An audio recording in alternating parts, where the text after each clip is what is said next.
Hello dears, മംഗല്യം തന്തുനാനേന സീരിയലിൻ്റെ on review വീഡിയോയിലോട്ട് എല്ലാവർക്കും സ്വാഗതം. അപ്പോൾ ഇന്നലത്തെ എപ്പിസോഡ് എല്ലാവരും കണ്ടുല്ലേ? ഇന്നലെ എപ്പിസോഡാണ് കുറച്ച് ലേറ്റായി പോയിട്ടോ, സോറി. അപ്പോൾ ഇന്നത്തെ എപ്പിസോഡിൻ്റെ വിശേഷം എന്ന് പറയുന്നത്, നമ്മുടെ ഗൗതമിൻ്റെ പ്രൈവറ്റ് സെക്രട്ടറി ആയിരുന്നു അല്ലേ ജോത്സന. അവൾ ഒരാൾക്ക് വേണ്ടി ചാരപ്പണി നടത്തുന്നുണ്ടെന്ന് ഗൗതമും നിധിയും സംശയിക്കുന്നുണ്ട്. പക്ഷെ അവർ വേറെ ആരെയോ സംശയിക്കുന്നത്. പക്ഷേ സത്യത്തിൽ അവരാരെയും സംശയിക്കേണ്ടത് വസുന്ധര പക്ഷേ നമ്മുടെ നിധിയുടെ മനസ്സിൽ പോലും വരുന്നില്ല. നിങ്ങൾക്ക് തോന്നിയോ? നമ്മുടെ നിധിയെയും ഗൗതമിനെയും ഒരുമിപ്പിക്കാതിരിക്കുന്നത് വസുന്ധരയാണ്. ഇനിയിപ്പോൾ സെക്രട്ടറി സ്ഥാനത്ത് നിന്ന് നമ്മുടെ നിധിയെ ചവിട്ടി പുറത്താക്കും വസുന്ധര എന്തെങ്കിലും കാരണങ്ങൾ കൊണ്ട്. പക്ഷേ വസുന്ധരയുടെയും ശിവാനിയുടെയും പ്ലാനുകളെല്ലാം ആരറിഞ്ഞിട്ടുണ്ട്?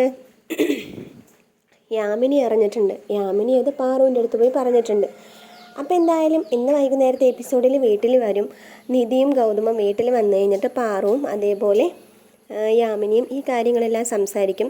അപ്പോൾ അവർ കമ്പനിയിൽ നടന്ന കാര്യം വീട്ടിൽ നടന്ന കാര്യം കൂടെ രണ്ടും കൂടെ കമ്പയർ ചെയ്യുമ്പോൾ അവർക്ക് ഒരു ധാരണ കിട്ടും. ഇത്രയും ലക്ഷങ്ങൾ കൊടുത്തിട്ട് ജോത്സനയെ പുറത്താക്കി, അതല്ലാതെ കമ്പനിയുടെ പാരിതോഷികം അവൾക്ക് വേറെ കിട്ടുന്നുണ്ട്. അപ്പോൾ അത് നമ്മുടെ ഗൗതം സ്റ്റോപ്പ് ചെയ്യും, അവളുടെ അക്കൗണ്ടിലേക്ക് പോകുന്നത്. എന്താ പറഞ്ഞാൽ വസുന്ധര അത്രയും കൊടുത്തിട്ടില്ലേ.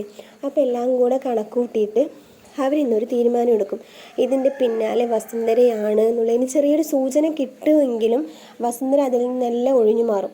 അതായിരിക്കും ഇന്നത്തെ എപ്പിസോഡിൽ വരാൻ പോകുന്നത്. നിങ്ങളങ്ങനെ ഗസ് ചെയ്യുന്നുണ്ടോ? എന്തായാലും ഗസ് ചെയ്യുന്നുണ്ടെങ്കിൽ വീഡിയോ ലൈക്ക് ചെയ്യാൻ മറക്കരുത്.